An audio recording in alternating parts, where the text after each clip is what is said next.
Libre. Y'all know the party don't stop. Check for 10 o'clock. I can keep the rhythm going 10 o'clock, all right? Y'all don't touch the dial. Opinions expressed on this talk show do not reflect the management and staff of 102.7 FM, The Riddim. Oh yeah! Oh yeah! Hey! X-Mark! Stand! Hey! Hey! You can't stop change. On the other hand, one of the worst things about life is every day changes, even good things. We stress on many things that we can't control. It makes us lose our bearings, forget the goal. We can't change the weather, the future of people's minds, but yet we focus on them all the time. We must accept the things that we cannot change. Try to stop pointing fingers and assigning the blame. Courage is needed to fix what we can. Use wisdom to know the difference, be a better man. Cause it is what it is. Ain't nothing you can do. Yes, it is what it is. Don't let it bother you. Man, it is what it is. Some things you can't control. Yes, it is what it is. Just give it your heart and soul. Sing! Oh yeah! Let's go! Benchmark! Good morning, good morning, good morning. Grand Bahama, and the white of the Bahamas. Grand Bahama, the new capital of the Bahamas. I'm speaking this into life, okay? The new capital of the Bahamas. This is going to be the new economic capital. This is going to be in fact, you know, we have experienced some hurricanes and we know what it is, right? And we're going to build a resilient an environment for growth, okay? So I'm just going to let you know we're going to build. So this morning, I want to go back to Bahama Rock just for a moment, just to let you know that we need you to go to change.org/stop Bahama Rock. Change.org/stop Bahama Rock and sign the petition. You'll have more information on that. We're going to have an actual shortcut link that takes you straight to there. Maybe stopbahamarock.com. Maybe before the end of the show, I'm going to do that right now as I talk to you. I'm going to do Stop Bahama Rock. So let's just start now with a quick prayer. Heavenly Father, we ask your blessings upon ourselves, our families, and our island. More importantly, upon our country. We ask that you bring enlightenment to our leadership. We pray more specifically that they become to realize that they were selected to lead us, not govern over us. And so we ask that they also begin to recognize that that all of us is superior to some of us, and that each of us as a collective have the ability to contribute. More so, we ask that your blessings flow upon Grand Bahama, because as expressed for the last 25 years by leadership, Grand Bahama is the future of the Bahamas. We pray for these and your many blessings. Amen. So it's so much about Bahama Rock. What we have to do about Bahama Rock is we have to get them to pause, to slow down, and look at the various different options. We know expressly that Bahama Rock have not bought the property. They have conditioned this approval on them buying the property. They have not. The consultation is defective at best on the face of the document. And I know a lot of you will not have the opportunity to go read 635 pages and then correlate it to what is happening, what they did, what they shouldn't do in the communities, whatever. And so you have individuals like myself and others. And even I don't know everything, so I've sought counsel in respect to that, including legal counsel as to how to proceed. That's how important this is. Bahama Rock is offering us an extraction industry, and they have brought no conclusive statement as to the value proposition that this turning basins that they say they're going to leave. Oh, but one thing I did notice, they will be digging up to 120 feet deep, 80 feet or more below the water line, 20 feet or more above the water line, or 40 feet above the water line. But it's going to be 120 feet deep in this. This is about, conservatively, depends on dry weight, maybe 200 million, up to maybe 200 million tons, and that itself they have not put in there the volume of extraction. No one seems to want to give us the environmental impact statement, which would have told us what they have done in the last 30 years with the various zones they have been in. It would tell us the current condition of the Hawksbill Creek, for which we knew there were some issues with the Hawksbill Creek before they even went into there. It seems like no one even knows exactly when and who gave them consent to move to the Hawksbill Creek after they was rejected for the Area 4, which is crossing the road behind 8 Mile Rock. It's like now this become a giant void, or people beginning to avoid wanting to be on the record of saying, is this or is that or whatever.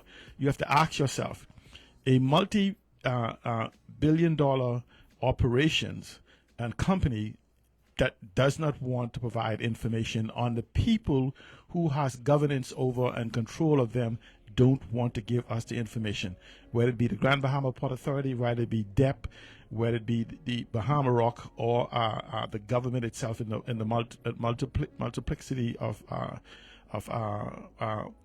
ministries that has control of this. Why is this now become such an issue when they sprung this on us? They knew from 2024 they wanted to do this, and they come to you, put it in the newspaper, no real promotion. Did they come to this station, the #1 station on Grand Bahama, and put a PSA to say they're going to have this meeting? No. This is a stealth operation for which they want to get approval by ambush.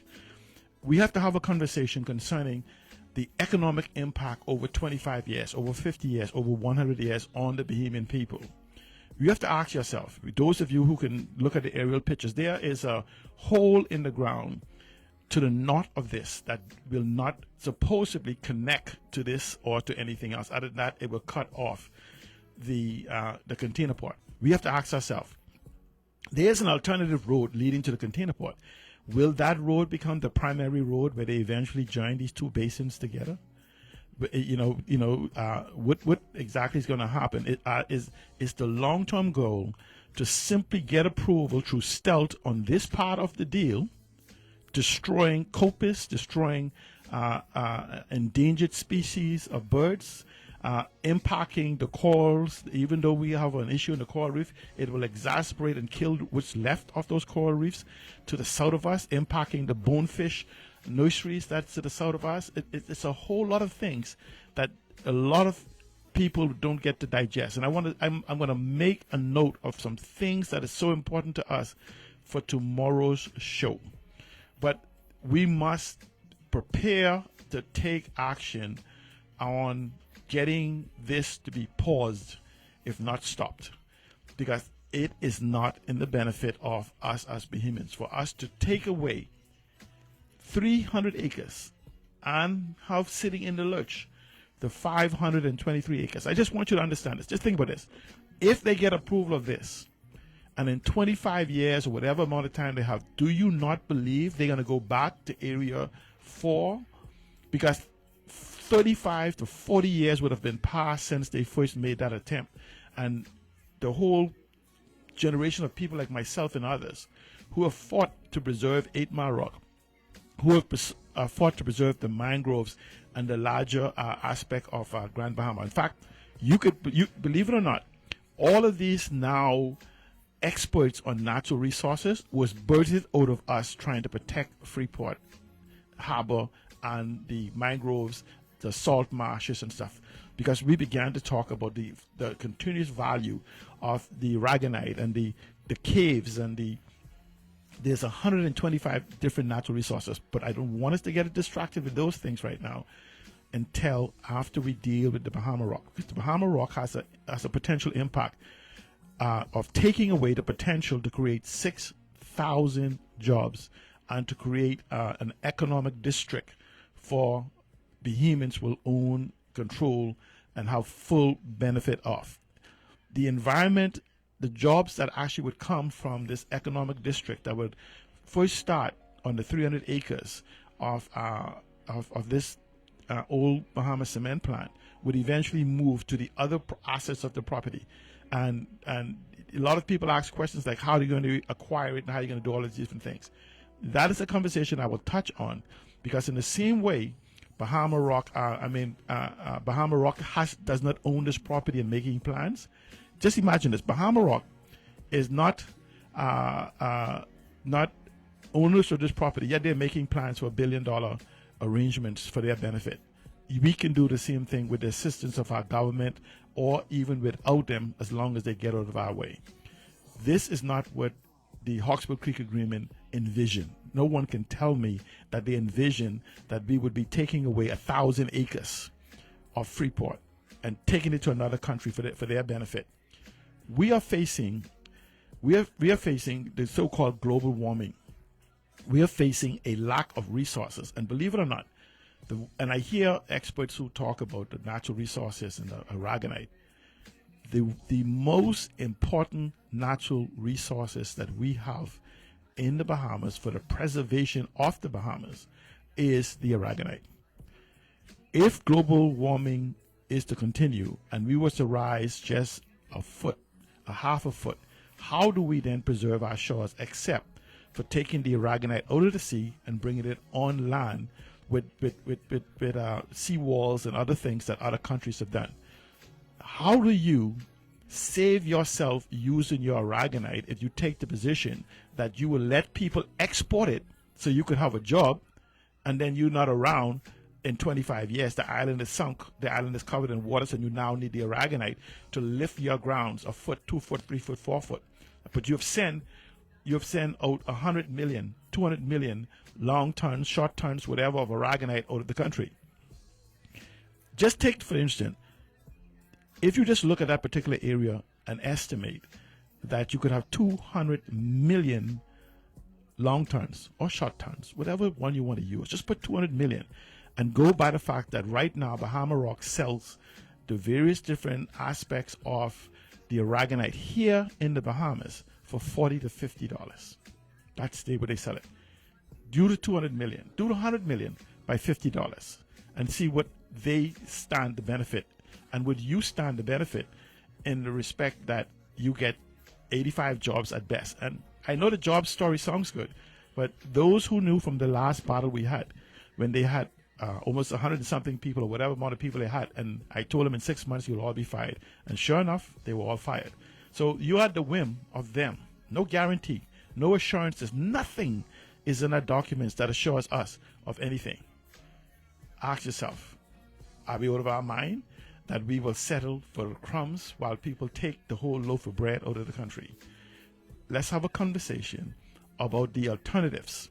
For those of you who want to do it, I want you to do the math. Do the math and times. Let me do it just quick. That's 100 million times 100. That's about $2 billion of aragonite. If they're selling it for $50, $50 times 200 million, that's $1 billion worth of aragonite or more that they're taking out of the country, because the price can go up and fluctuate based on the quality. The Bahamas aragonite is about above 90% purity comparative to in the U.S. for 50-40% and everything else. So the value becomes exponentially more. So the question that we have to begin to ask ourselves is that, what if we preserve this and put this innovation, this ownership and innovation district there, preserve the beach, preserve all of those different things that has value to it, and then look not only at the 300 acres, but also look at the 523 acres that's behind 8 Mile, on the side of 8 Mile Rock, beginning from on the side of the graveyard, straight to in the back of the 8 Mile Rock community, straight till you reach NNA's, the road that leads to NNA's. All of that is assets of Bahama Rock. We can preserve this. For you individuals in 8 Mile Rock, you essentially is going to allow this company to take away 1/4 of your land if they have their way over the next 40 years. 1/4 of 8 Mile Rock will disappear. Deepwater Harbor in the back of 8 Mile Rock that you have no use for. And so, please, Bahamians, we're going to have to, tomorrow, we're going to have to begin to share the link. Right now, today, you could change.org/stop Bahama Rock. One word. Change.org/stop Bahama Rock. And sign the link, share with your friends, forward it. Let's get up to a few hundred, then a few thousand to go for it. But we will take this to them on Wednesday. And tomorrow I'll be coming more deals. But what I want to do today is I want to invite some callers, 688-1027, 688-1027, to talk about the state of Grand Bahama and where we are and why we are where we are. I'm going to start with leadership. So please call me, 688-1027, your input, your questions, whatever. You know, I don't know everything, but I can assure you I've spent 23 plus years in the Bahamas and an additional 5 years before I came home studying my country and studying my island, knowing that the Grand Bahama had the potential. For those of you who may not know, we talk about this digital Grand Bahama. The 10th largest data center in the world is the NAPS of America that's located in Miami. And just, caller, you're on the air. Good morning, Mr. Johnson. Good morning. First time caller. I came in Houston from Nassau about 50 years ago. And over time, past time, I always wonder why government would allow people to dig and dig and dig and dig, and they just continue to dig. And I always felt like that was bad for the structure of the land, And I don't think it's fair. God's not pleased with it. We need what we have to improve ourselves, not to improve other people coming. The people just like money too much, and that will be their downfall. But I pray in the name of Jesus that it will not happen. Thank you so much for calling. The problem is that the money that's made is not made here, not kept here, nor for the benefit of the people, except for some Bahamians. You can imagine a company telling you that you should appreciate them being here because they're going to pay their light bill. What does that has to do? Yeah, the whole aspect of business is that you should pay your light bill, utilities, whatever it is. And so they actually would have the audacity to say paying their light bill is the benefit for us. They got to be joking. What we have is we can have them go and we can bring a multitude of businesses that would pay significantly more light bill than they do. But let me go back to the data center. I'm getting music in the background. I'm hearing something in the background. I can move it. Good. Okay, so sorry about that. It's going. So what happens is the NAP centers of the America was to be able to come here, right? That's the 10th largest data center. I think one of the top 5 that's used by the U.S. government. And we failed when we were not able to capture. I don't think the individuals pre-2000 even understood what a data center is wanting to come to Grand Bahama. They looked at Grand Bahama, they look at Cat Island for the highest point, and they have like a cove or something that has a form of protection. And I don't remember the other island, whether it was Eleuthera or something of that sort. But we lost that opportunity because we were too busy looking at how to get cellular phones and the other trinkets that we had. But we have the opportunity now because there's a new incarnation of data centers. There's the cost of running even fiber, the new fiber that's out there for which we can connect to the world or run to the Bahamas as additional ports is significantly lower. Literally speaking, if you wanted to, what you wanted to do in the global perspective that used to cost $1 billion can now be done probably for under $100 million. Multiple fibers in a single cable that can be run directly from here to Miami, but 60 miles drop, or straight up to Norfolk, Virginia, or something of that sort for the wider global community. Less than $200 million. It sounds significant, but it's small change for data companies and other people in the technology business. The one powerful thing we have to understand is OPM, OPI, OPE, and other OPs. That's where you build wealth with other people's money, other people's ideas, other people's efforts, other people's labor. If they told you that hard work builds wealth, you've been lied to. Smart work builds wealth. If hard work built wealth, every darn slave would have been a billionaire. It doesn't work that way. Some of us are now still slaves in our country. We're working extremely hard, and we could barely pay the bills. Cost of living going up. Cost of everything is increased. So what we have to do is we have to move away from this exclusivity of the labor economy and move into what is called a knowledge economy or knowledge-based economy. And the one thing they don't want is they don't want you to truly become aware of this. Because in the knowledge economy and the knowledge-based economy, in fact, in many of their economic models, it's your mind that makes the money. Because you can find labor anywhere around the world. You can, and so when you own the intellectual property, the intellectual capital, that is where you make the money.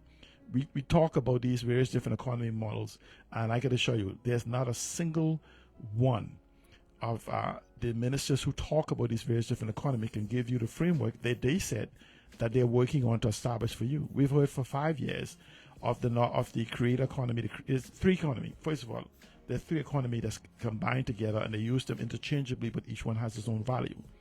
There is the creator economy, which is the creative economy, which is the largest economy, a multi-trillion-dollar economy.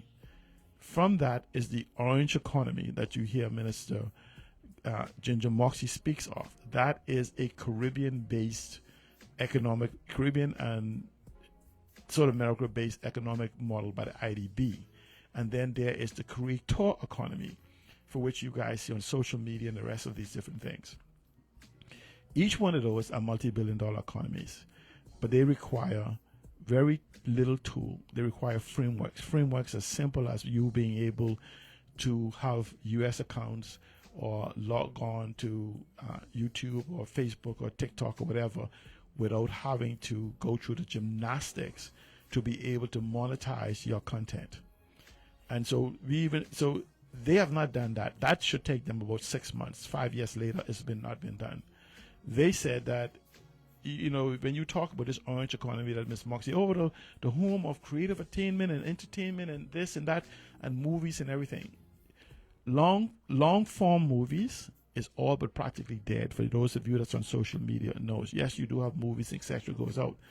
But the value proposition today is in short form movies, short skits that you make up and storytelling, etc. Those short form movies. But if you was to begin to create, just think of, almost like a series or that happens of a storyline that you can think of somebody in relationships and the ups and downs. You have a story. You have a whole. We can make thousands of series on sweethearting and getting caught and lying about it and getting around the corner. But individuals want to see these storylines, but we have no means for it to happen. The tools requires is maybe 1 or 2 cameras with some mics and whatever else, and a portal by which you can get it out. And I know before the end of this year, I know money like dirt is going to come back to you guys. Prepare yourself. If I have total confidence that money like dirt is going to have 1 or 2 studios for you guys who wants to come in that goes beyond radio, that goes towards giving you the outlet, as well as, guess what? If the government doesn't have the framework work, when you come to his studio, you automatically will be portaled into the U.S., automatically put you on these platforms. You don't have to do nothing. I'm going to tell you, I talked to him a little bit about it. You don't have to do nothing except show up with your money. You ain't got to bring no background, no flowers, no, nothing to just bring. Just show up to the studios. Choose your theme, your daily talk show, your weekly talk show, your church service. If you're a pastor, reverend, deacon, apostle, whatever you are, and you don't have a church, we will create the background for you to preach to the world.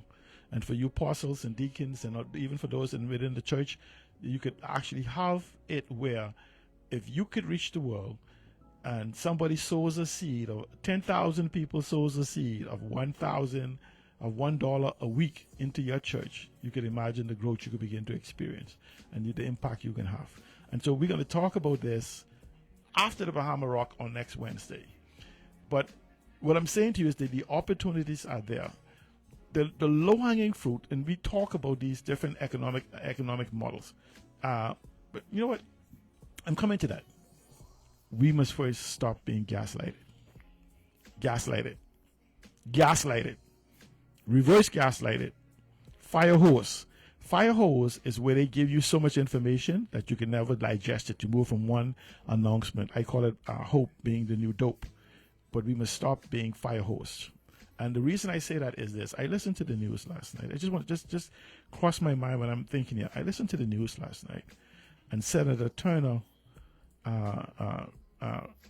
came on the news and said he was so excited about the electricity bill going down that he had a light bill that used to be, I think he said $300 or $250 or $350, that is now $30.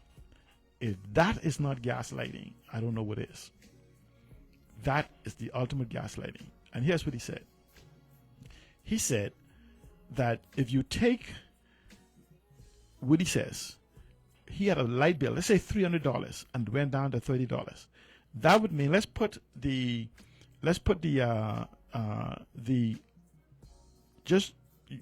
use an imaginary at 40 cents, right? For what we pay for per kilowatt hours combined or whatever you want to use it. He would then be making a claim that his light bill went the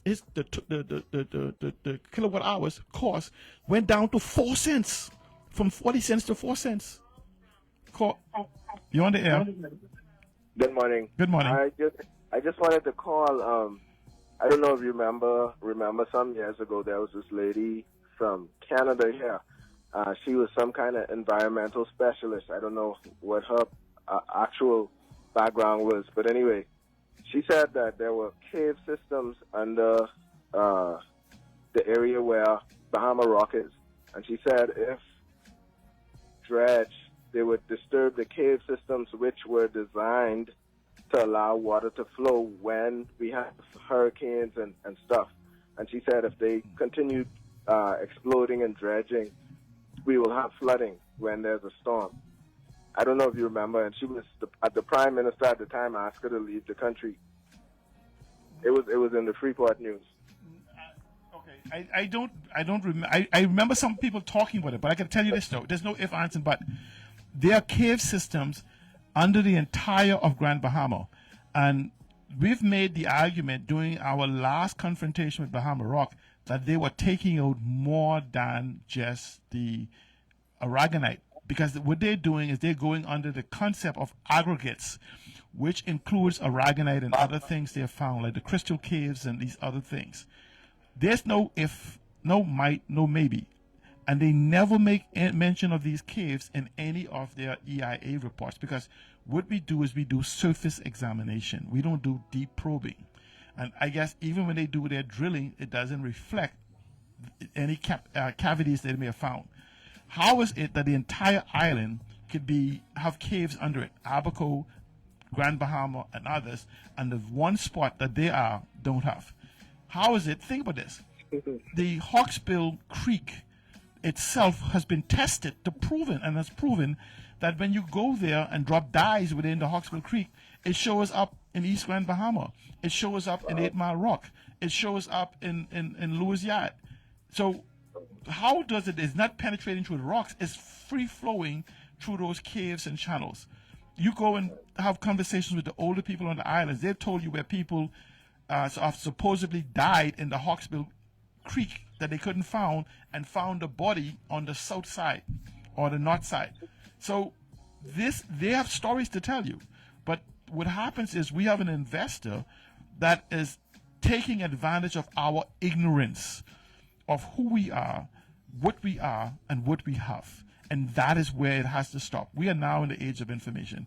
And this is why we have to have a conversation and pause this, that they want to give individuals behemoths 635 pages of technical documents and information, and then tell them that you have 21 days to respond, 21 days before and 21 days after, that's full of technical notes and information and words that they would have to go spend time referencing to see how they interlock.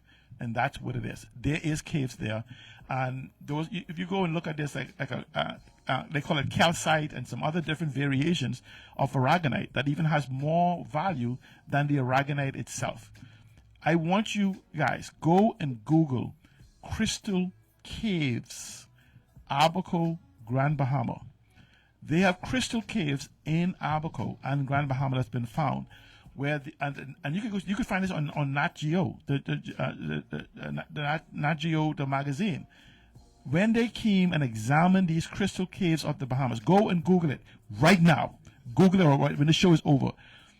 These are some of the most beautiful crystal caves in the world that the National Geographical Association said is so valuable they cannot put a value on it. The caves of the Bahamas has no financial value because of how it is. In some of the caves in the Bahamas and the blue holes in the Bahamas, even around Grand Bahama, that in the digging has the historical of the beginning of the world. In case many of us may not know, one of the resources here is called stromatolites. That's why I don't want to get pulled into this. I want us to stick to Bahama Rock. But stromatolites was one of the places they found the only living form of stromatolites in exhumus and other places. That is the oldest living creature on Earth still alive today in the Bahamas. And so we have to begin to check ourselves as to why we have not been told. We have people that comes in that takes advantage of it, but we are not getting value for money, value for input, value for anything. And that changes today.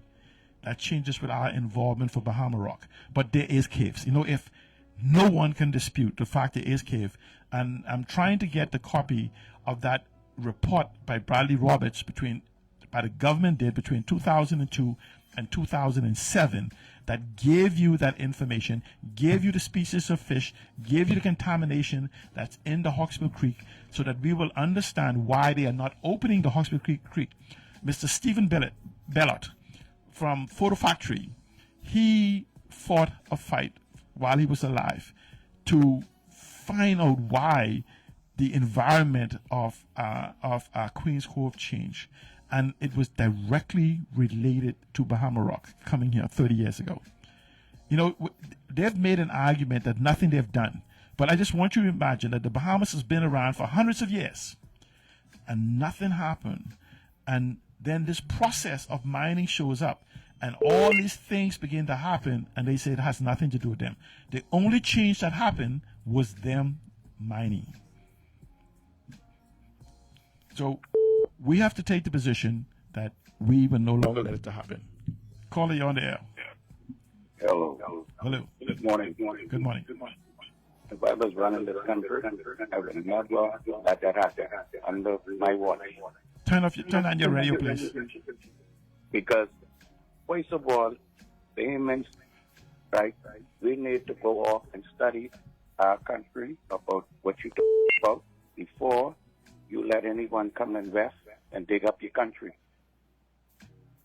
You're actually correct. But see, this is where this Harbor West project, not Harbor West, but this West Grand Bahama district where this can happen, because it will bring this, it created a campus for the variations of things that we talk about. This is a campus where we can have universities and businesses and behemoths move into these type of things. When we talk about the green economy, the blue economy, the ocean economy, the carbon economy, we talk about these things, but we have made no preparation of our younger people to be able to get involved with this. One of the most powerful economic models that you talk about all these different economies, there's an economic model that came about that only exists in the Bahamas. It's called the aquamarine economy. That takes it's an assimilation, an amalgamation of multiple different economy models. Mr. Warren Miller, doing his 2024 or 2023 budget debate, introduced the concept, and the government of the Bahamas never picked up. In fact, after Mr. Warren Miller began to move towards wanting more discussion on the natural resources, he was ostracized by the government. That's why it never progressed anywhere. And we'll see now if Mr. Zane Lightburn has the testicular fortitude to do something about it. Excuse me, I can say one thing to you. The only way this economy move is when the old system move on and the younger system take over. That's when this old Bahamas can move. Until then, long the old system there, ain't nothing gonna be happening. Well, let me just say this to you: power does not concede to a request. Power only concedes to a demand, but power does not concede to the demand coming from an emasculated constituent. Where you sit, like I told a story about my father told me about the dog sitting on the nail. You sit on the nail and you complain and complain rather than just getting up off the nail. We have to come together as a collective and begin to tell the leadership of this country what we want. Now, if you take the number one stop for the change we need in Grand Bahama is the office of the Prime Minister. There's no power, the Minister for Grand Bahama. There is no power in her ministry. Okay? It is a fancy name for liaison. If you go and read the Gazette for her ministry, it says liaison with the Grand Bahama Port Authority, liaison with the Airport Authority, liaison with the hotel, liaison with this. There's no real power. But the power comes in her being a conduit of the message that we need to send back to New Providence. But the second part of that is we have a bicameral, I think they call it, part of governance. And we have the leader of His Majesty opposition on this island. And we must make him our voice, not as the member of parliament for Marco City. Yes, he represents them, and he's done an excellent job, for those of us who know, of representing Grand Bahama as a whole.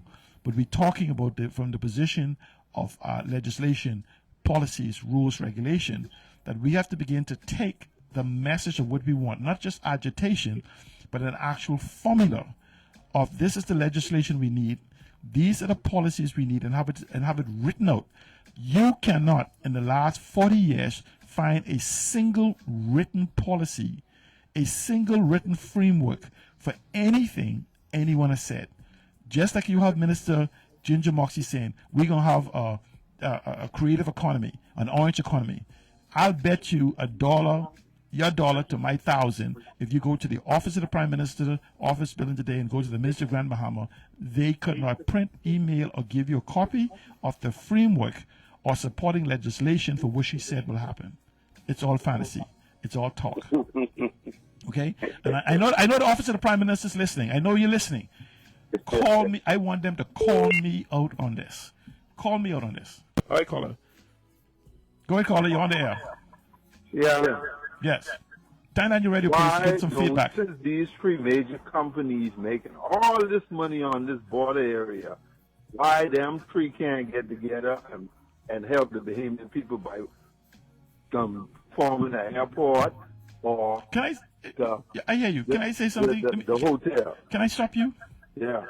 Do you know how crazy you sound to say somebody should reach into your pocket, take your money, and build something for you?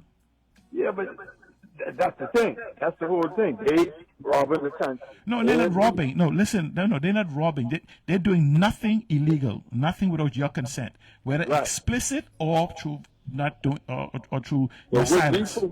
The local things that we is focusing on is what the powers that be want us to focus on. While these people continue to rob the country, take out everything out of here, and nothing happening. So can I depend on you tomorrow when I give the information that you will find 5 other people who will sign this petition and then encourage them to have other 5? Because what I'm simply saying is that we must stop begging for our own things. We must stop sitting waiting for somebody to come save us. No one is coming to save us. We must save ourselves. But let me ask you a question. Right, but when I say this, right, I want you to think about this. You're saying that we should go look for someone to come get a hotel so they could then give us some money to build an airport. The power to be ain't doing it. No, but see, that's not how business works. Why? Let me ask you a question.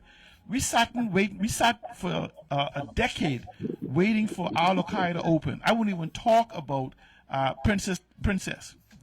At the same time, we had 60,000 people on this island, and you telling me that we were sitting around, say, for our Lokai, waiting for 1,234 rooms that was hit by hurricane, that was told was not recoverable. That we sat around waiting for them, when we could have went and each of us built one room ourselves? Another thing I could do is be our focus on, what we are focusing on as Bahamians, the local things of this country, Grand Bahama, is exactly what the powers to be want. But sir, but you're repeating. I'm going to let you go because you're repeating yourself again. I want you to listen to me carefully, sir. Leadership has no power except through the consent you give them. If you don't like what you're getting, change it.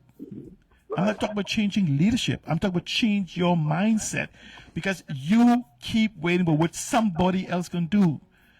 Physician, heal yourself. So what you doing? Step up to the platform. Absolutely. And sign. And so let me use an example. If you don't know how to repair teeth, you chip your teeth, your tooth today, I want you to go find a dentist, not try to become a dentist. Yeah. Okay? That's how simple it is. Thank you so much. And so we must get rid of that mindset. The resources is available to us today. We've passed laws giving access. We brag and we scream about how foreigners come here and have access to banking. Well, guess what? They're building on ideas. I went through the concept of vehicles. We must learn to build vehicles that investors and banks invest in. When you don't know, you find someone that does to build the vehicle for you. It's called a business plan. Not these $500 business plan that you hear. What do you call those people? What you call BAIC and others that say they build. BIC is the only place that you could go get a business plan done and take it to their company, take it back to BIC, and they ask you where you get this garbage from, and you say you did it. They tell you this can't work. So you take your plan for BIC and take it to the development bank, and they tell you it's garbage, and they're the same people. They develop the plan for you. So it begins to tell you that something is wrong with the system we're using. If the system don't work, why keep using it? But we have people, we've spent billions of dollars, believe it or not, educating Bahamians. And there are Bahamians that are outside of the Bahamas waiting to come back in. But they don't want to come back into the dark cave where people are waiting with clubs to pound them back into yesterday. What they want to do is come to create a pathway outside of the caves. I've spoken, and I'm continue to speak on this way beyond the 2 weeks that I'm on the air, is that there are tools available to you right now in the things. But for instance, you talk about this digital economy where you want to have commerce, where you sell, where you say you sell things you don't own to people you don't know for money that you don't have, right? You know what that's called? It's called e-commerce. If you can find a product, 1,000 product a year, or no, find a product that you can sell to 1,000 people and make $10 profit, you have made 10,000. What if you do 3 products? Or even just don't go and create no giant store that we have this fantasy that we can wake up one day and be Walmart. Find 4 related things or 5 related things and sell 1,000 each of those things. And you would make more money than doctors, lawyers, and things in the Bahamas. But you need to have the framework. You need to have the policy. And individuals like myself and others is where we get together and show that we have the critical mass that want these things to be done. The one thing that actually works right now is hospitality and tourism, which is directly related to the orange economy that Ms. Ginger Moxie talked about. Why don't we demand? In fact, Ms. Ginger Moxie, for you, take this notes, guys, you in the Prime Minister's office. We would like for you to release the framework for the orange economy that you speak about. We would like you to release the framework for the African Caribbean marketplace. Don't tell us prepare, and we don't know what we're preparing for. What are the products we're going to be selling? Who's going to be coming here? What exactly is going to be? I heard Ginger Moxie just recently talked about the Resilience Center. She says she came and she made an announcement. Remember I said to you, she's announcing that in the future she will be announcing once they figure out what they're doing through the planning stage, exactly when the Resilience Center will begin. And at that particular time, she will give you the date of which potentially would happen and when they will open. That's like a promise of multiple announcements all within the same thing. And she's been talking with this Resilience Centers for 5 years. And to date, there's no planning, there's no nothing. Your even framework will exist before you even locate the property. When you're going to build something, a business or something, you don't say, let me go find an empty lot and then decide how I'm going to build a business on it. You decide the business you want to build, and then you find the lot to fit it. So if Ms. Ginger Moxie has a plan for a resilience center, how it's going to work, how it's going to be funded, what it's going to be built, everything is of that stuff. If you don't have it, Ms. Moxie, stop telling us about this. If you don't have a framework for the orange economy, please stop talking about it.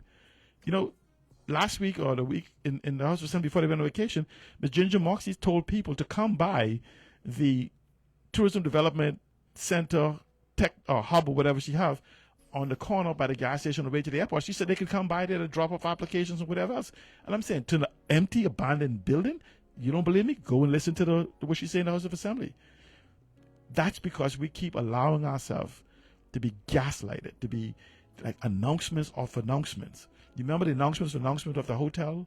We've been having announcements of this bizarre thing, and no one can tell us whether they bought the property yet. They talking about eminent domain and everything else. How do you even go and take a loan to do a $1.8 million loan to do a conception for the bazaar for properties that you don't own? It's madness. But we accept this as leadership. It's gaslighting. It's not leadership. And so I just recommend the Office of the Prime Minister, when ZNS and other people come to you, no, ZNS is a propaganda station, but try to understand that we're going to be listening and watching now. We're going to be critiquing. And I can warn you, as of this week, stay away from the mic. I'm going to start doing some videos just for you of what you say and when you say it. You and anyone else, not just you now. I'm talking about you and the PLPs, the FNMs, and the senators. Okay? I'm going to start having that conversation to let you guys know that we're not going to be gaslighted anymore. You will no longer be around here selling hope as the new dope. Be careful, the guys in the ghetto might be upset with you guys because, you know, the people are buying more hope than they is buying dope because they don't have any money for it. So please stop it. Stop it. Stop doing it, Ms. Moxie. Stop doing it. And I'm choosing you because you're the lead person on this island, that you have direct access to the Prime Minister. And Mr. Philip Brave Davis, stop doing the major gaslighting. In fact, I would invite you that when you get back off your vacation in September, just come and talk to us.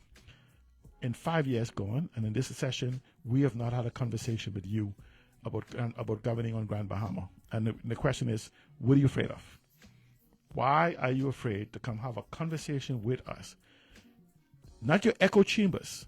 The echo chambers of the PLP thing, I've been in those rooms. And I would tell you unequivocally, many of those rooms, many of the people who lead the rooms will drown in a teaspoon of thought. Okay? Those are not the people you want to use to develop this island. The fanatics and loyal party supporters that have been rewarded and given positions, they will drown in a teaspoon of thought. Okay? I know. I've taken teaspoons of thoughts into some of those rooms, and I've seen them hanging on the edges, holding on tight. And that's why I get out or not invited. You can't tell me. I can give you dates and times if you need it from me. The FNM, they haven't invited me to any rooms yet, but I've had some relationship with individuals within the FNM party. And then you people say, well, you're an FNM. No, I'm not. I'm a Bahamian who represents the interests in those who know my political history, understand my advocacy in this country for what is best for the Bahamians and for them to bind themselves to the future. Things that they're talking about now, you can go back to town hall meetings and everything else. In fact, they don't even have town hall meetings anymore when they hear I coming. So I don't even know if Bahama Rock is going to show up on next Wednesday. Yeah, I come in. And so I'll be there. But I'm just saying is that we must take control of this. We can build Grand Bahama without them. If we have to, I recommend that the framework is already there in the Grand Bahama Port Authority, not with who's driving the car. Not the people who's driving the car around in a circle, round and around and around and around and around. Not them. Caller, you're on the air. Go ahead. Yeah, I'm calling concerning the Bahama Rock and 8 Mile Rock situation. Yes. The Bahama Rock situation with the 8 Mile, if that's under the government, if the government want to stop it, they get stop. They give them permission to clean up and develop, not destroy the island and then destroy and dig out and sell our land. You understand me? No, but they hold on. Go ahead. Hold on. The government know exactly what they're doing. From the fishing hole road, go straight back to 8 Mile Rock. That's government. And if the government want to be real, they'll tell people that. You understand me? From the fishing hole road, come back to Queens Highway. That's the port authority. So the government is responsible for everything down there. They know exactly what they're doing, but they're not telling the Bahamian people. Okay? Okay, thank you. They're not telling the Bahamian people. So they're allowing these people to make this money, dig up our land. Right, but even right now, the people in Hellboyne Town, 8 Mile Rock Harbor, all the bastards, all where they just drink water, fresh water. They can't even drink fresh water no more from the even pump. Because why? They blasting and blasting. Which is why we have to say no more. No more. We no longer will tolerate the exploitation of us as Bahamians with or without our leadership consent. See, that's the thing about it. And number one is, let me tell you something. I deal with certain Aztec and Freeport before. It's signatures. You understand? You could take this around the world. You could get more. Once you have more than 100 signatures, it could stop anything on any government. Right, but they're not moving. No, but we have to, you said the signatures, right? So guess what? Let's start with the signatures tomorrow. Change, www.change.org/stop Bahama Rock. One word. Stop Bahama Rock. Thank you very much. Okay. And you gotta y'all gotta talk so the new generation can understand it. We see the generation only in the fast life. You know when they realize life, when you see them reach 30 and then have children and whatever, then they start realizing right now, 18 and 19, they don't see that. No, I understand that. Thank you so much for calling. I understand because we're running out of time. I understand that, right? And just to let you know, whether the government knew in advance or not, they know now.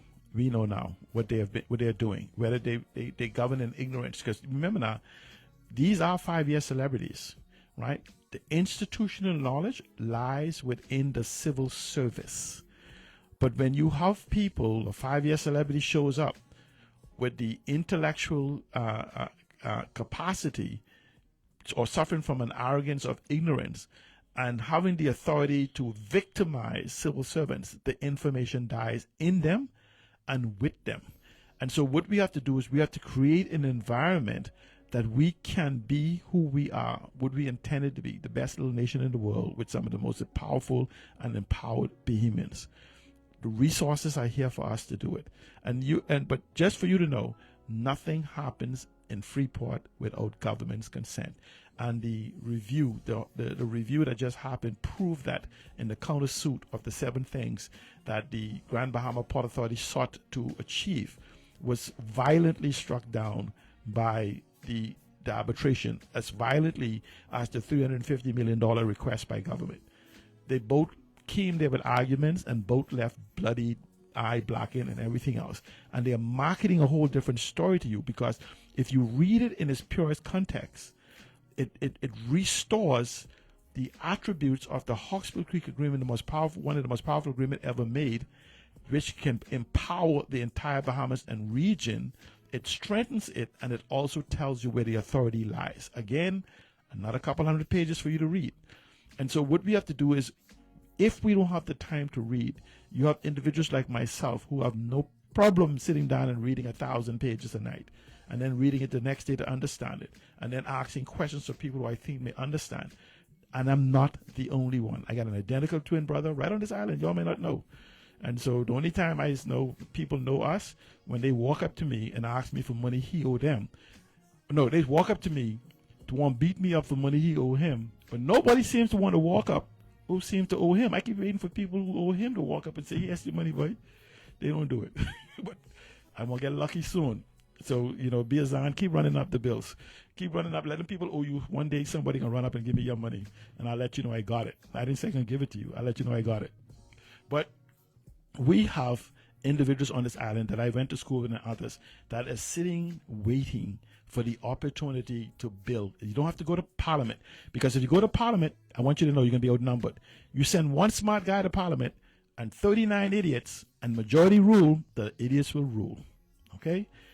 We must know that the power is with us and in us, and we only need to ask for the information. In the same way that we know that hospitality and tourism is the impetus for the rebooting of Grand Bahama in the immediate, and then we can move to these orange economy, green economy, blue economy, aquamarine economy, blockchain economy, energy economy, AI economy, and all of these different things.